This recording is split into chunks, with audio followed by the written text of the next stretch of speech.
Hi, it's Panganay POV and welcome to my first ever visual diary. Matagal ko nang iniisip na mag-vlog or to document my life para lang makita ko na kahit minsan na iniisip ko na walang progress sa akin ay meron pala. Masyado lang ako nakapokus sa mga bagay na wala pa sa akin at hindi pa dumadating. So, let's go!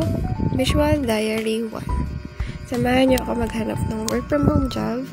I've been looking for quite some time now. Ang hirap pala maghanap ng work, lalo sa atin sa Pinas. As you can see, tambay ako sa online jobs page, LinkedIn, and Indeed. Pero di pa din sinaswerte. May mga job vacancy na kahit wala akong idea, pero kapag may nakalagay na may training pa, ina-applyan ko na kasi feeling ko, kaya ko naman. Kasi lahat naman natutunan, di ba?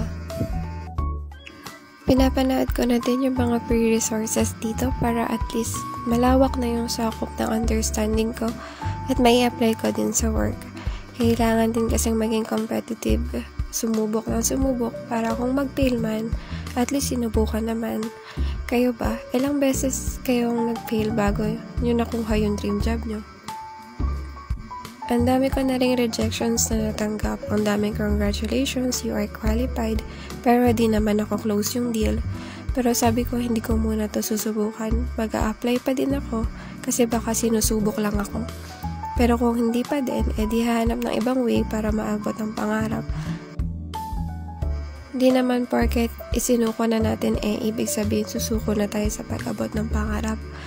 Isinuko lang natin yung way na yon kasi baka may ibang way pala. At naliligaw lang tayo. For the meantime, ilalaban ko muna to. Saka ko naiisipin kung dapat ko na bang isuko at bitawan to. If may mga advice kayo for interview or dapat aralin pa, please let me know. I'm willing to listen. That's it guys. Salamat sa inyong ilang minuto.